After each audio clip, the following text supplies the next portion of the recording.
We'd like to welcome and introduce our next local club presenter, Mr. Joachim Ong.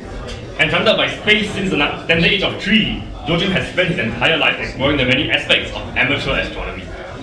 From deep sky and planetary imaging to do-it-yourself modifications, outreach, and even chasing solar eclipses, his passion for the hobby has brought him a wealth of experience. His latest pursuit in Dobsonian building hopes to revitalize visual astronomy by further optimizing conventional designs in a bid to make them more portable. By day, he works as an R&D engineer in precision machine design and also enjoys bowling, running, and sim racing.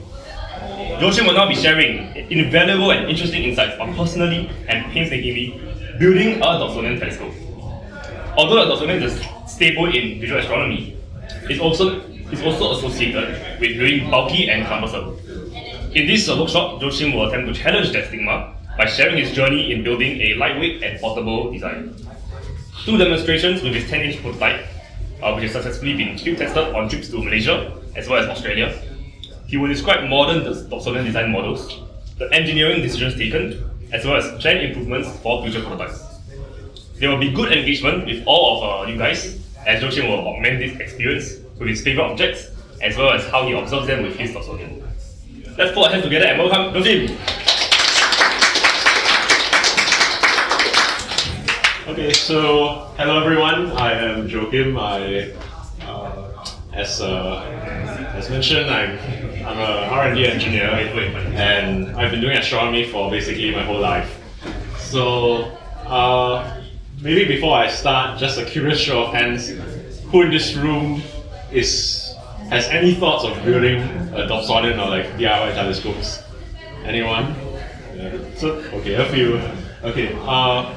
And maybe just to get a sense of the demographic, who has some like mechanical background or like understands, like feels they're pretty good with hands-on stuff. Like, okay, yeah. So, yeah. Okay, then I'll probably keep the content a little bit more simple, and maybe I'll focus more on just the enjoyment, the process, and just sharing information which can supplement your knowledge for like normal telescope usage and things like that, and how telescopes actually work.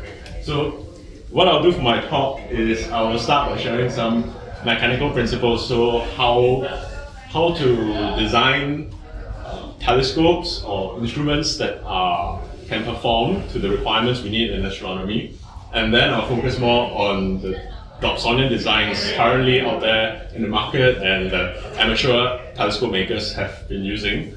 And then, yeah, just an open discussion if you guys have any questions or would like to, have some hands-on on the Dobsonian which I built there.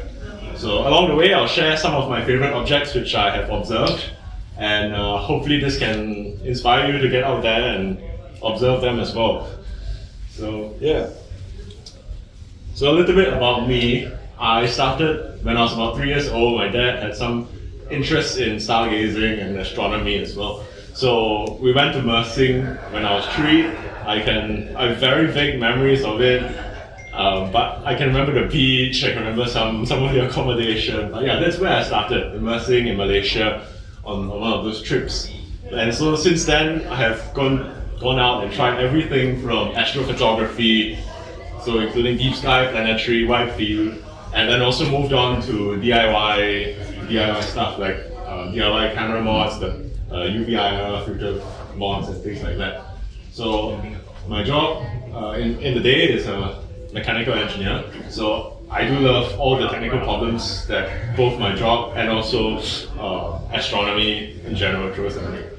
So yeah, you can see over there when I was still doing astrophotography 10 years ago in Mersing, but now my focus has pretty much shifted to telescope making. And so this is a picture of when I first lighted my dog and used it for the first time to test it on just a star, to make sure that I could actually see something. So what is a telescope? And I think most of us know what's a telescope, but think about it. What is in a telescope? There's a lens. Let's say, for example, the refracting telescope, there's a lens. And then there's an eyepiece, and we put our eye there. So, if you think about it, there is only 2 parts to a telescope: the optics and the structure. So the structure is what holds our lenses in place, and as long as they are held relatively together, so that both parts do not move, then it's fine. So if we go over to this side and look at the reflecting telescope, which is the Newtonian telescope and also the Dobsonian telescope design, then we can see that the Newtonian telescopes, they use a concave mirror. The light comes in, reflects off this concave mirror, and then reflects off this flat mirror before going up to the eyepiece, which is another lens. So effectively, in Newtonian or Dobsonian telescope design, we have three optical components which need to be held stiffly and well in place so that they don't move, they don't deform. And why we want to hold them stiffly in place is because we don't want the angles between all these lenses to change. Because when they change, for those of you who know the term, the collimation goes off and the image quality goes down. So we want everything to be aligned and able to keep that alignment. So, again, an introduction to the Dobsonian telescope. We have two main parts, which is the upper telescope assembly, and in this area, this is the secondary mirror, which is the flat mirror. And then at the bottom, the lower telescope assembly, that's where the primary mirror is, the concave mirror. And then we have altitude and azimuth bearings. So what are altitude and azimuth bearings? Basically, the Dobsonian is able to move in azimuth, which is left and right, and then in altitude, which is up and down. So yeah, you can see it over here. The Dobsonian moves up and down. This is altitude, and then in azimuth. So this is left and right. So with these two combined motions, we can point it at any part of the sky. We can point it low, and we can point it high. So in my telescope, this is where the secondary mirror sits, and this is where the primary mirror sits. So this is the lower telescope assembly. This is the upper telescope assembly, this area. And so there are many different designs of Dobsonians, and we go from left, which is the most traditional, conventional Dobsonian, to the lightest on the right. On the left here, we have the classic tube Dobsonians. So it's a very simple design. Basically, you just put the mirrors are inside, and then you have a tube holding the rest of the structure. And this structure pivots up and down when you use it. So if you look at these two designs, they are very similar. This one is retractable, so it's slightly more compact. But if you look at the weights, it's actually very similar. We're looking at about 20, almost 30 kilograms. Explore Scientific, they have what they call an ultralight 10-inch Dobsonian. It's not actually that light. It's almost the same weight as the Skywatcher offerings. But this has the advantage of using trusses, so you can break down the telescope into a more compact state for transport. And then over here we have the less conventional offerings on the market, Sumerian, which is now they do not produce anymore. So this is just roughly, I'm estimating their specs, which is about 10 plus kg and about 2,000 US dollars. So you really do pay a premium once you go into the ultra portable range. So these are 10-inch telescopes. Mine is also a 10-inch telescope, but this is the only ultra portable 10-inch telescope which I can find which is on the market. Even though, now it's not in production, but this is really the only one you can just buy, which is not just made. From other commercially available telescopes, we've got the Geoptic 12-inch and the Hubble Optics telescopes. So Geoptic is about 23 kg and Hubble Optics, this one's very light at 14 kg. So as you can see, there's really not that much options in the market if you go out and try to buy a very lightweight telescope with a large aperture. So yeah, that's what pretty much led to my decision to build my own telescope, because I'm an engineer by training, and well, during COVID, there were some crazy sales. I saw a 10-inch f4 Newtonian for about $300, so it was really underpriced.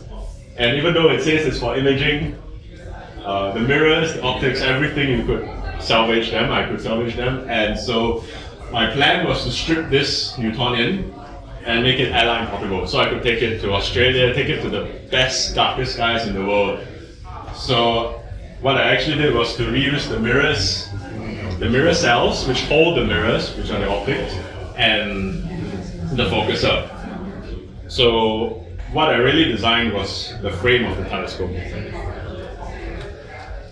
Okay, so that's a nice introduction to the world of Dobsonians, and I'll take a break by sharing my favorite object, or one of my favorite objects in the night sky, and that's the jewel box. So when I tell people that my favorite object is the jewel box, some people are like, oh, okay, that's a cluster, It's not usually the first answer you would get. But why I like the jewel box is because, first of all, it's very accessible in the city. We can easily see it in Singapore. And in Singapore, you can already start to see color in the stars. When you go to a dark sky site, so let's say you go to Malaysia, Mersing, or even better, in Australia, what I like to do is to use the lowest magnification possible. And why I like to do this is because that means that I get a maximum exit pupil. So in short, exit pupil is like there's a beam of light coming out of the telescope when we put our eye at the eyepiece. And if this beam of light matches the pupil size of our eye, then we are really maximizing the amount of light coming into our eye. That means bright and very colorful stars. So at a dark sky site, you don't just see bright and colorful stars. If we point our telescope here at the jewel box, we see the very prominent triangle shape over here. We also see, using low magnifications, you can sort of frame it such that you can see the cosec. So it is a very eerie part of the sky because you can see the Milky Way. There are so many stars, there are tons of stars, and suddenly it's muted. So yeah, jewel box, I love it, not just because it's bright, it's colorful, but also because when you look at it with context, in the context of the Milky Way, it's like, oh, that's quite eerie. And you'll see that in my next favorite object, I do like eerie stuff. So yeah. Okay, so first, a little bit about mechanical design concepts. So when I think about designing or building a telescope, how do I make these optics sit in position, right? So obviously the first thing is cost. What's the budget, right? Materials, you can choose several different materials: wood, steel, aluminium, and manufacturing methods. What manufacturing methods are available? So in my case, I actually manufactured all of the parts on Taobao. Yeah, so I drew them up myself using engineering software, and then I just sent them onto Taobao. Then they just came like that. So that opened up a lot more options for me in terms of manufacturing. And the last, but also arguably the most important, is actually stiffness. Because you don't want a telescope that wobbles everywhere, and the lenses and optics are all over the place. So we need to balance this, and yeah, each has its pros and its cons. So first, we need to decide what material is our telescope going to be made of. A lot of conventional Dobsonians, if you have seen them, pictures of them or seen them out in the field, they use wood. And why wood? Because wood, as you can see, cost is okay, stiffness is okay, the weight is okay, and it's very manufacturable. Yes. So wood is a very good trade-off, okay material, easy to work with, and it's a very popular choice in a lot of amateur telescope designs. But it has a disadvantage of not really excelling at any one point, apart from being very manufacturable. And obviously wood can corrode, it can rot. So that's why in most of engineering, aluminium is almost like the go-to material. If you've not decided on a material, we will pick a metal and we'll pick aluminium. So why? Cost-wise, it's still okay. The stiffness is better than wood, it's stiffer. The weight-wise, for its stiffness, is good. And manufacturability, if you have tried sawing wood, it's okay. If you try sawing aluminium, it's difficult, but it's still okay. So I would say manufacturability is still good. You can work with it. You can drill holes. You can use a hacksaw and cut it. Whereas for steel, you absolutely cannot saw it. Like most of our saws are steel. So if you try to use a steel saw on a piece of steel, you're not going to saw much. So yeah, the good thing about steel, however, is that it's very stiff, but it's also very heavy. So it's a material that you could use if weight and manufacturability are not concerns. Plastic, we know, is not very weak, it's relatively light. Depending on how you manufacture it, it can be easy or difficult. And carbon fiber, I think most of us have heard of this material. It's used in Formula 1 cars, it's used in planes. It's really good for lightweight stuff, but it's very expensive and it's very difficult to manufacture. It's even more difficult than steel. So yeah, so carbon fiber, while a very exciting material, it's difficult to work with. So we've talked about the materials. Now we want to transform them into something, into some kind of shape. How do we do that? The most basic concept is we can machine them from a solid block. So if we take a solid block, we can cut. We can cut, and this is basically metal cutting. So if you heard of CNC machining, milling, turning, these are cutting processes where we are removing material from a solid block. So you can drill holes, you can shape them. So you can see over here, most of my parts, especially for this top part here, is machined. And you can see it's cut into the shape that I want it to be cut into. Another process we can use for metals is tube bending. So basically, if you can see the arc down here, it's made of a tube. And yeah, it's bent into place. Sometimes you use heat to soften the material, but yeah, it's bent into place. Again, I did not do it. I sent it to Taobao. They did it for me. I give them the radius, everything. But yeah, it's an option. If you're working with plastics like acrylic, you can laser cut it, which is also like machining. You just laser cut all the shapes you want. And then 3D printing. So this is 3D printing. One thing I want to say about 3D printing is that because you can see it's built in layers, right? So the adhesion or the bonding between the layers, sometimes it can cause a lack of stiffness. So this is something to also consider if you're using plastic for a structural part where you want stiffness or if you want it to be strong. So yeah, each manufacturing method has its pros and its cons. And again, I guess we can take a break. My favorite object, my second favorite object. This one is best observed from a very dark sky side. And I first saw it in Australia with this Dobsonian, and it's quite an interesting patch of sky.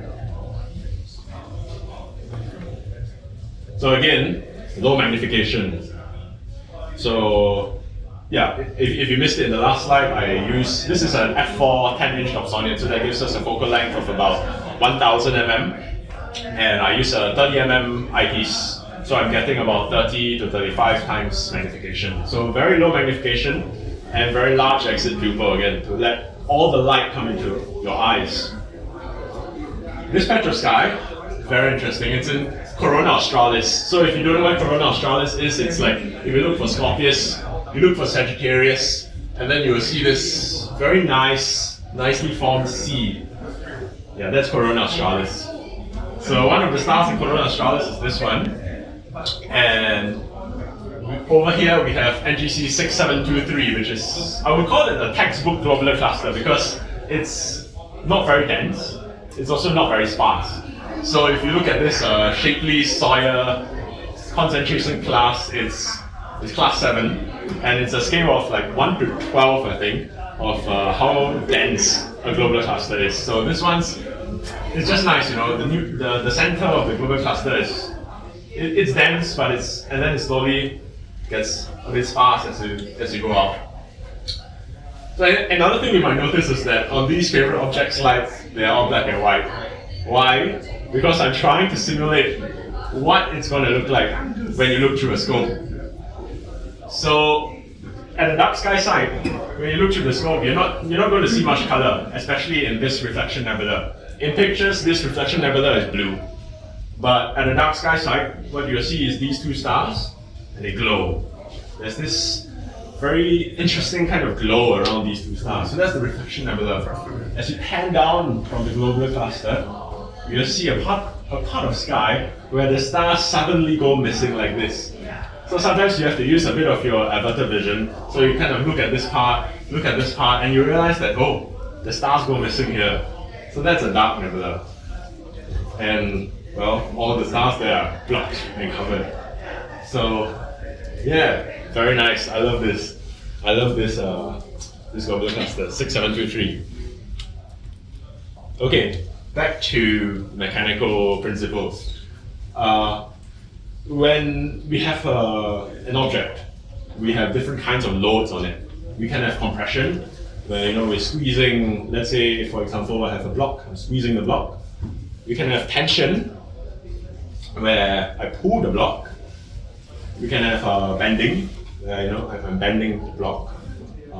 Torsion, where I twist the block. And then we have shear, which is, if you're not familiar with what shear is, it's a bit hard to explain, but it's kind of like, bending is like this, and then shear is like, I pull down on one side, I push up on one. So it's quite hard to demonstrate, but yeah, because usually it will cause a rotation in the object as well. So, can I get a, yeah? Yeah. Anyone wants to volunteer? How would you break this chopstick? Anyone? Just Bending. Yeah, bending, right? So just like this, right? And then it breaks. So what that tells us is that bending is the most difficult problem in engineering. So whether it's breaking a chopstick or breaking your back, bending. Right? They always say don't bend over and pull something up. Why? Because when you bend over, the load actually, your back actually becomes like a beam, and then you end up putting a lot of bending moment or bending stress onto your back. So instead, if you lift a load straight up, then the load goes vertically down through your spine, and it puts less stress through your spine. So it's the same thing for telescopes as well, because now we are seeing compression, right? Gravity is pulling the telescope down. If let's say I were to look at a star on the horizon, let's say, or very close to the horizon, I bring the scope down. In this position, you can see very clearly that this part of the scope is much heavier. And then it's pulling down onto this part of the scope. So you're going to have some kind of bending. So if you imagine this is the telescope, and we have a force pulling down, you can see it will bend. So these figures are from the book, The Dobsonian Telescope by David Craigie. And if you don't know who is David Craigie, he is pretty much the owner of Obsession Dobsonian telescopes, one of the best Dobsonians in the world. Yeah, it's a very good book, has a lot of formula as well. But what I want to draw your attention to is that if we have a beam, we put a load, and we make the beam longer, what's going to happen? It's going to bend more, it's going to deflect more, right? If we have a beam and we double the thickness, so if let's say I were to put another chopstick below, it actually would reduce the bending by a very significant amount compared to, let's say, so a beam in this direction is going to be quite weak, or if I turn it this way, it's going to be quite strong. Why? Because there's an equation. If you know how to read equations, you can read it. But what is important is that the deformation is affected by the shape of the beam. So if the beam is tall, it will tend to bend less. So in other words, any structure that we have, including telescopes, including Dobsonians, we want them to be tall. So the way we try to improve or try to mitigate bending moments or bending stress is by triangulation. And I'm very sure everyone has seen triangles everywhere. So this is the Bukit Timah Truss Bridge. If anyone here is from overseas, it's a nice place around Bukit Timah. You can take a look at the nature reserves there. But yeah, this was the old railway running to Malaysia, right? So you can see triangles, many triangles. Why triangles? Because we actually want to increase the height of the beam. So tall beams are good, but tall beams are heavy. So we take out material in the middle of the beam and we put triangles. So this pretty much helps with improve the bending, reduces the deformation during bending. So this is a race car, it's a roll cage, also triangles, and this one is a biplane, one of the old plane designs. It uses the same kind of concept as my Dobsonian, which is we've got stiff poles or struts, and then we have these strings which form the triangles. So this means that the triangles do not necessarily have to be made of the same material. It can be made of different materials. And this you'll see later is makes a difference to the different kind of Dobsonian designs.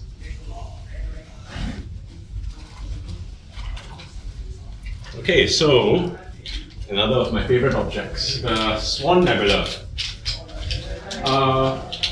This one's nice, very easily seen from, okay, I mean not very easily, it's easily seen from Singapore, especially if you use a UHC type filter. So for me, I use a DGM NPV. So this UHC type filter is a narrowband filter. It cuts off all light except the light that comes from the nebula. So your hydrogen beta and your oxygen tree lines. So it passes only the nebula light and it cuts out all the light pollution. So it helps with the contrast. So this part of the Swan Nebula, if you're familiar with the Swan Nebula, it kind of like looks like that. It's like a tube. This one, in this case, is facing up. Easy to spot in the city. Through a telescope of maybe about 5 inches, you should be able to start to find it with a UHC filter. But once you go to a dark sky site, still keeping the UHC filter on, what you realize is that this nebula actually stretches very far.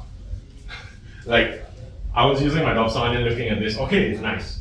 And then I started to move around and I realized it's actually set in a lot more nebulosity. So again here, this picture in black and white, if you were at a dark sky site using a telescope of about this size, you would be able to see something, just filling the sky. And then at certain parts, it's a little bit darker. So that's how the nebulosity extends. So yeah, UHC filters are very important for nebula, and whether you are at a dark sky site or in the city, they're important because the UHC filter helps to increase contrast.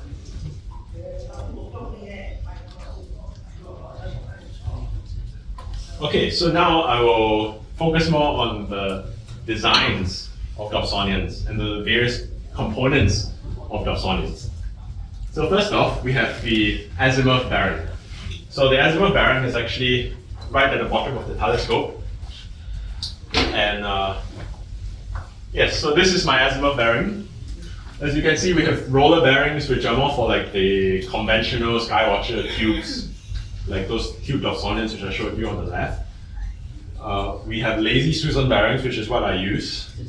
And then we have friction bearings. So the thing about friction bearings is that you will need some kind of a pin or some kind of extra guiding bearings to help guide this azimuth motion, because at the end of the day, the motion which you want to achieve is to spin left and right. So if you use a lazy Susan, the spinning motion is already, it's already there. So the only downside of using something like a lazy Susan bearing is that there is no friction. So you push the telescope, it starts to spin. And that's not what we want. You don't want a gust of wind to come and then after that it starts to go around and then you can't find Saturn anymore and it's no good. So what I've done is I've added this little like a brake. It's 3D printed and yeah, so you can tune it, add the friction, and then it becomes a lot easier to push, a lot nicer to push around. And you can try it later as well. So now we move on to the altitude bearing, which is here. So if you want, you can stand up to have a look at it. Basically, we have bearings for the traditional type, which is just like a little axial bearing which the telescope can sit on for the conventional type of Dobsonians. The problem is that you have to put this bearing very high at the center of gravity, which means that it becomes very bulky. So for most portable Dobsonians, we will just have a semicircle, and that allows us to save space. So you can see for me, the semicircle is like this, and the center of gravity of Dobsonian is somewhere here. So I really do save even this amount of space as well. So basically, the bearing is just a semicircle, and then it sits on a, sort of like a cradle. Inside the cradle, there for obsession, they recommend the materials to be used table laminate and Teflon. For me, I just use the bare aluminum or Teflon. Yeah, it's a trial and error process to get the friction level right. So, yeah. Then we move on to the lower telescope assembly. Yeah, so for more conventional thrust Dobsonians, the lower telescope assembly is actually like a rocker box. So the primary mirror sits inside this box, and then there's this box from which the poles of the Dobsonian come out. The problem is it's very difficult to attach the truss poles or to decide how to attach the truss poles to the box.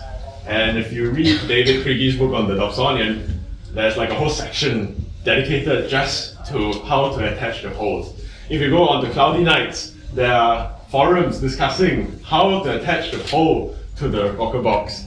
So I opted for a very simple design, and that is how I ended up with this string Dobsonian. So as you can see in the picture or over here in real life, my poles just go straight into the plate and terminate there. I screw them on and they stay.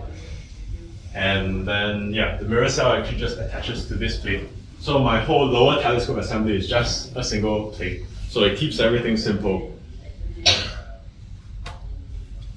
To hold the mirror, so if you can see over here, this is the mirror. And the mirror sits on something we call the mirror cell. So to hold the mirror, you put the mirror inside this mirror cell, which allows us to collimate the mirror. So this allows us for fine-tuning the position of the mirror while the mirror is in the telescope already.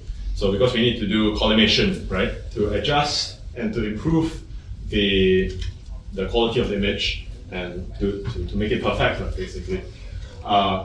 You can either buy a mirror cell, and if anyone happens to want to design a telescope, I would suggest just buying a mirror cell because it's, in terms of cost, it's probably the most cost-effective way. Or, just to share, you can design your own mirror cell. So if you're curious, large Dobsonian, so we're talking like 12 inches, 16 inches, 20 inches, you will notice that the mirror cell isn't just like this. It's actually like got little triangles inside. So for a while I was wondering why do we need little triangles? And that's because when you want to align something in a precise manner, you can only use 3 points because 3 points define the plane. So if I want to have more support points, they have to come in groups of 3. So then we move these groups of 3 individually. And then after that we can decide how many support points we need, how many groups of 3 we need. What you can do, I did not do it, but what you can do is you can use this software called PLOP, P-L-O-P, which actually runs a finite element analysis. It looks at the stress, the deformations of the mirror, so that you can achieve that precise concave mirror which you pay for. So like, I mean, sometimes you order like a mirror 1/4 lambda, 1/10 lambda, So you need to make sure that the mirror does not deform inside the mirror cell. If not, you wouldn't achieve the level of precision which you paid for. So that's the primary mirror cell. And again, another favorite object of mine. So again, bigger aperture, always better, especially for planets. And why I like Jupiter? Because I like fluid mechanics, and we can see life in action. So for Jupiter, I would recommend, or planets in general, I recommend using exit pupils of 1 mm or less. For me, I find 1 mm is very good. So what is 1 mm exit pupil? It's basically, an easy way to find it is your telescope aperture diameter in millimeters, and that's the power you use. So for example, my telescope is a 250 mm aperture. So I would use about 250 times, and that's a good starting point. You can increase the power depending on your eyesight, or you can lower the power depending on your seeing. So very important when you observe planets, very, very important. The telescope must be collimated and must be cooled to ambient temperature, because if there are any currents in the air in the telescope, not so much with this open Dobsonian, but if let's say you're using a Schmidt-Cassegrain or something, these tube currents really affect the view. So what can we look for in Jupiter? I think hopefully we can see it tonight. You can look for turbulent wakes after the great red spot, and upstream of the great spot, the flow is generally quite laminar. We can look for barges or brown ovals. There are many spots here. These were taken on different years. And we can look for festoons as well, which are like, I think these are like shear layers between the flows and interactions in the flows. And we can also see white ovals. So quite a lot of things on Jupiter. It's quite dynamic. So that's why it is quite an interesting object to observe. Very easy to do from Singapore as well. So now we are moving upwards on the telescope, and this is the frame. So I did mention that my Dobsonian uses a string design. So what's the difference? This is a conventional truss design. Truss design means that the triangles are formed by poles, by solid poles that cannot flex. So these poles will take both compression and tension. So you can sort of imagine like, if let's say I tilt it down, this will start to bend, and then you have a pole that goes in compression, in tension, and then in compression. So the entire structure, the load of the entire structure is carried by these poles. Whereas for a string dog like mine, the poles only carry load in compression. And then how we deal with the bending is actually through the strings, and that adds stiffness. So the strings are very, very important to the Dobsonian, and I'm going to demonstrate that now. So what I'll do is I'm going to loosen the strings, and you can see how much of a difference that makes to the Dobsonian.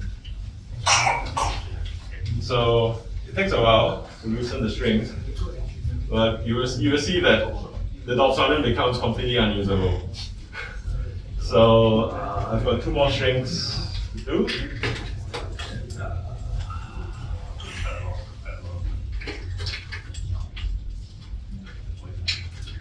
So let's say I'm observing like this, and what you see is that now you can see that there's a lot of relative motion between the top and the bottom.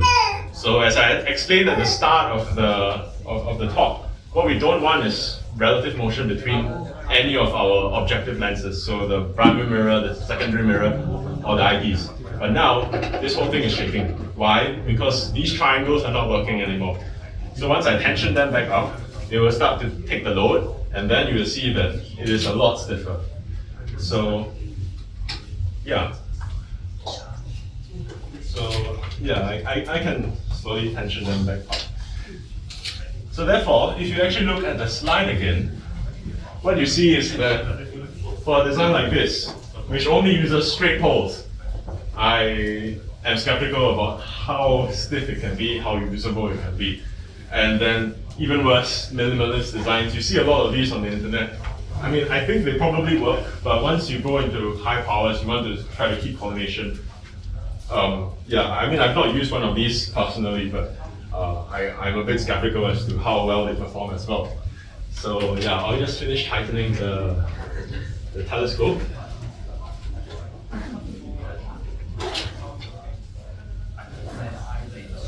And then, yeah, it's still not fully tightened, but you can see that there's a lot less relative motion between the top and the bottom. And so if you put in a laser collimator and look at the collimation, you'll start to see that the dot really becomes, moves a lot less. Yeah, so finally we're at the top of the telescope, and that brings us to the upper telescope assembly, where we have the focuser and the secondary mirror cell. So there are two ways to do it. You can have a cage. Why a cage is good is because it supports the focuser. Remember, we are bending, so this is like a beam. So if it's supported at both sides, it bends a bit less. Or if we go with a single ring design, which is similar to mine, you can see the focuser hangs off and it starts to bend like this. It can give problems, and it did give me problems at the start, because initially the ring that I used was too thin. So for Sumerian, what they did was they reinforced the focuser with some bars. For me, what I did was I optimized the design using some finite element analysis, some simulation software, calculated the deformation of the focuser, and then decided on roughly what kind of thickness that I wanted. So that's how I ended up with this design, which is actually the second iteration already. So yes, finally we are reaching the top. So for me, again, I used the mirror cell of the Newtonian, so I did not design or do anything about the mirror cell. But what's available in the market, they have carbon fiber mirror cells, carbon fiber spider vanes, which are these spider vanes here. So you can see the secondary mirror sits on 4 spider vanes. Mine are made of steel. These are made of carbon fiber. You've got curved ones which help to reduce the diffraction, because sometimes you see stars with the spikes. Yeah, it's because of these spider vanes. Another option is to use wires as the spider, and again, it's a very unconventional design, and you do see the triangles coming back into play. So triangles are very important in all of engineering. And finally, the secondary mirror, which is this mirror over here. If you are designing a Dobsonian from scratch, you need to decide on the size of the secondary mirror. And I think the best tool to use it is this Newtonian telescope designer by Mel Bartels. So even if you're not interested in designing a telescope, you can go to this website. It's very good because it has a lot of information about observing. And his style of observing is very similar to mine, where he uses low magnification for rich fields. So very interesting website to read. So finally, we have talked entirely about the design of the telescope, and what I did after planning the design, I drew it up in computer-aided design, which is 3D modeling software. The beautiful thing about this is you can estimate the mass and the center of gravity location, so I didn't have to guess, is it going to balance, is it going to be difficult to move around? And yeah, the weight here comes up to about 10 kg, and in reality it's about 11 or so kg because of all the screws. So it's still very much lighter than almost everything else on the market. So yeah, some pictures. I started from the Newtonian, moved over, got the parts, got a frame, built the frame. You can see the altitude bearing over here. You can see the rest of the frame coming together, cutting the steel wires. And then, success, because these were all the parts. Into the suitcase it went, and then it made its maiden voyage to the Australian outback in Exmouth in 2023. Anyone in this room happens to know what happened in Exmouth in 2023? Yes, the total solar eclipse. So yeah, I was fortunate enough to be there with my friend here, Jonathan. And yeah, this was right in the middle of absolutely nowhere, Bottle 1, and you can see the scope. We spent the night, overnight, in somewhere in the middle of Exmouth. I don't know where we were, but yeah. The other interesting thing which I want to point out is that if you ever have the chance to visit a Bottle 1 site, very dark, nothing, no town anywhere, it's not dark. we looked out of the car window and we're like, why is it so bright? And we realized it could not be light pollution because first of all, there were no other cities, no other towns. But secondly, the light comes from the sky. It does not come from the ground because you can see the clouds are dark. So that's when I learned that there's this thing called air glow and it really affects the view. So over here it looks really nice green, almost like an aurora, but with your naked eye, you don't see any color, you just see this like light pollution. So yeah, something to take note of when you go to a dark sky site, a really dark sky. But I think it's cool when you see it for the first time. Not for the second time, you get annoyed. So yeah, my last favorite object is a bonus because I don't quite use the Dobsonian to observe the sun. I use other telescopes that I have. But yeah, you can look at it in white light. I hope most of you have seen it just now. You can see sunspots, you can see faculae, which are like the bright areas of the sun. You can look at it in hydrogen alpha, which I just started doing. It's amazing, it's absolutely fantastic. You can see prominences at the edge, you can see filaments, really cool stuff. But what I want to share is that when you go to a total solar eclipse, it is absolutely amazing and no other words can describe what you see. No image can really capture the sight of the corona because when the moon blocks the sun, you see the corona, you start to see some little prominences around as well, and it's absolutely amazing. So to everyone in this room, if you have not seen a total solar eclipse, please make it a point sometime in your life, go and see a total solar eclipse. Yeah. See with no naked eye. No magnification. If it's your first time, no magnification. Just go there, stand there, watch. I mean, before totality, right? Use the glasses. But once totality comes in, take off the glasses. Look, it is amazing. So yeah, I mean, as you can tell by my shirt, I went with my girlfriend this year to Mexico to see it as well. It is amazing. So yeah, once I saw it in 2023, I'm hooked already. So yeah. So what do I think a perfect Dobsonian will look like? Carbon fiber frames, carbon fiber mirror cells, safe weight, very light. Sandwich mirrors, these are made by Hubble Optics, lightweight mirrors, wire spiders, as I mentioned just now, again to save weight. There's some interesting collimation methods out there on the web. Yeah, so, and then obviously equatorial platforms for tracking if you're doing astrophotography. This one's very interesting. You have push to, which is like, which tells you where your telescope is pointing, so you can kind of like use your phone to see, okay, your telescope is pointing here. But in the past, we needed to put encoders onto the telescope. Now, Nadiris is selling this device which costs a few hundred, it's way too expensive. But it uses a gyro and accelerometer, so actually the technology is very simple. It just calculates where the telescope is pointing by the inclination and gyroscopes. So I think this is really cool. If I have the time, I might try to build one of my own. So yeah. So once again, thank you for your time, and most important of all, keep looking up, whether it's with your naked eye, whether it's with a telescope, or whether it's in the city, whether it's in the dark sky site. So yes, thank you.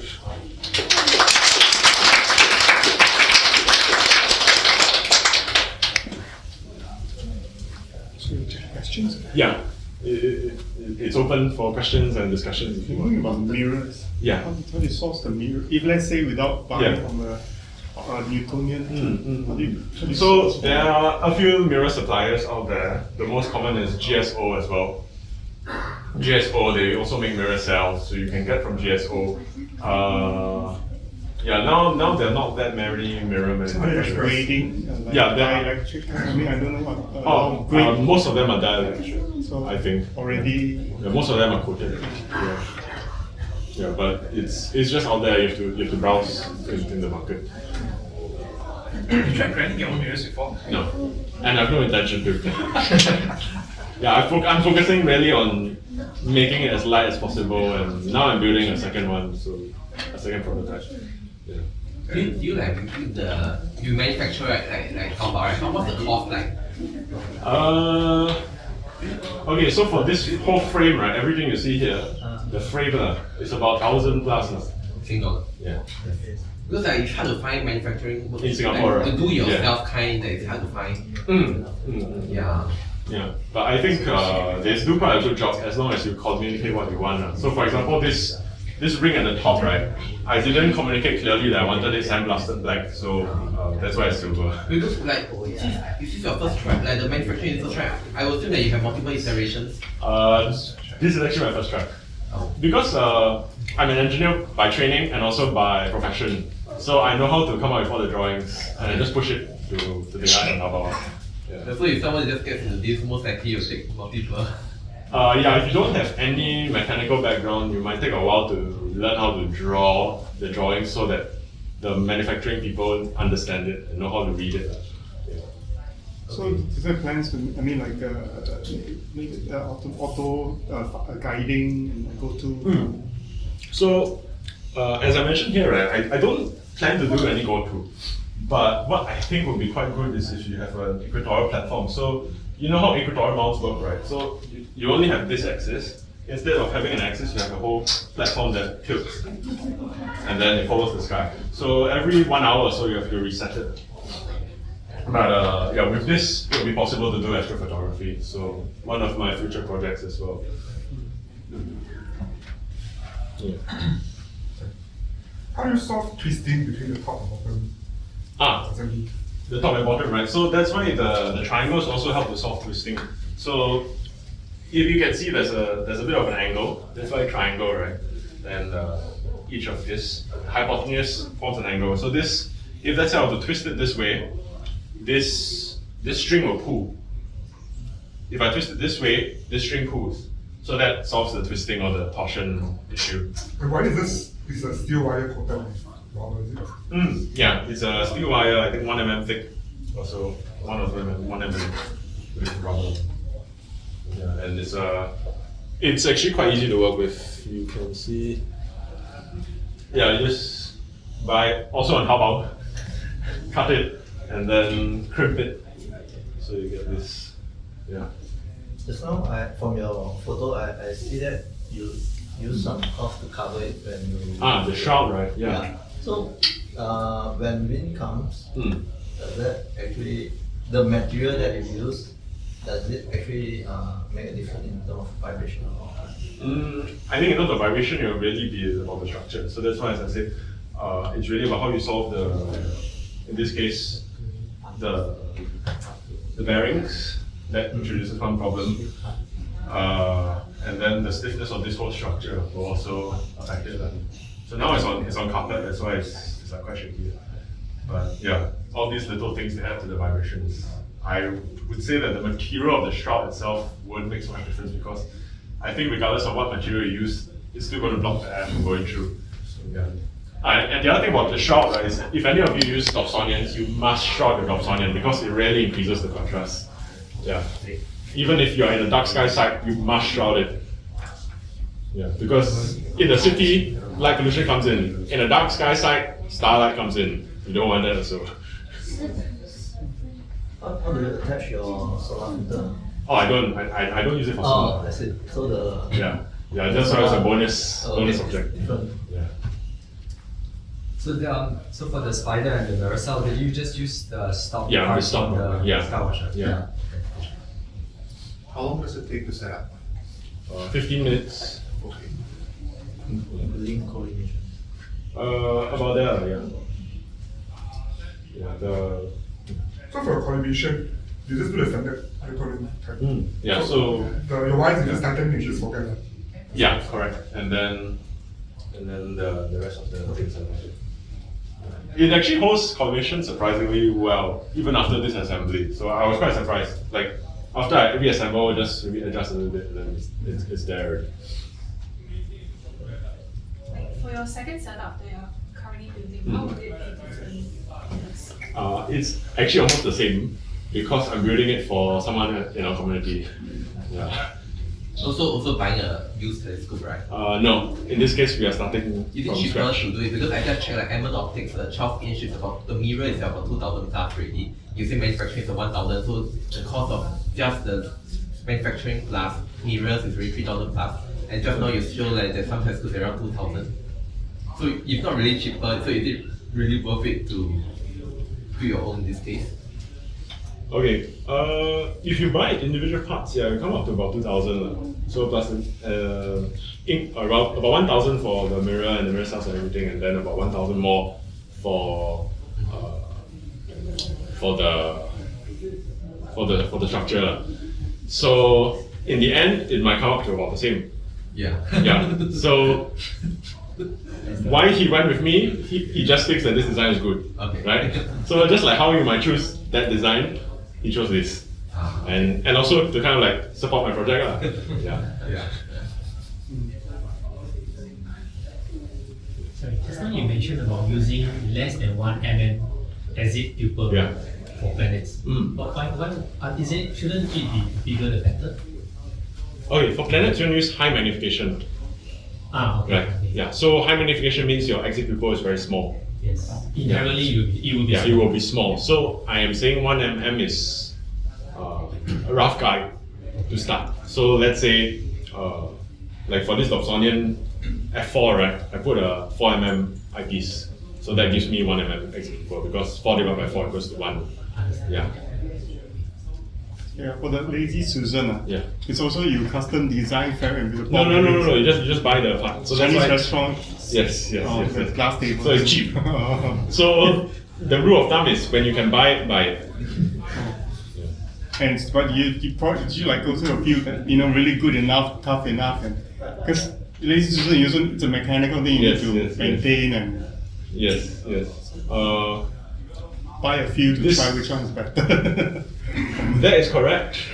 I would like to, but this one is okay. It's not there are issues with it. The stiffness is not perfect, but yeah, it's okay.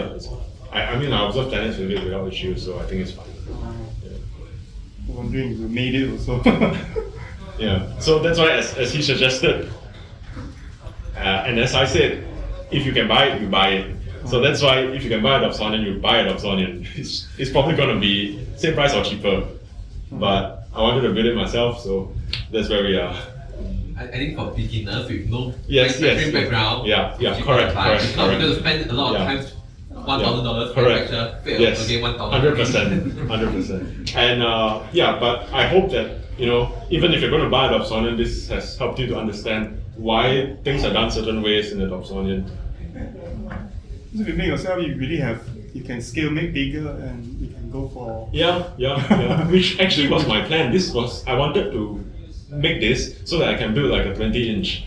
But then I realized that 10-inch that is airline portable is better than a 20-inch that stays in Singapore or only can go to Malaysia.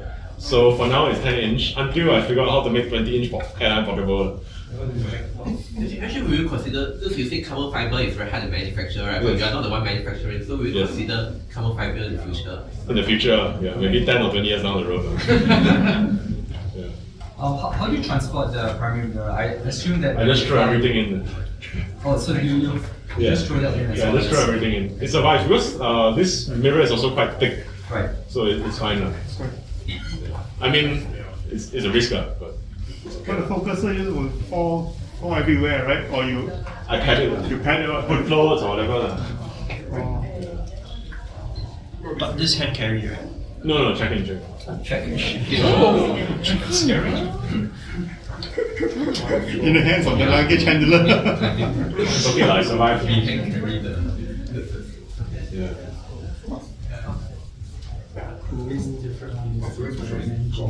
Okay, so I think that ends what I have to share.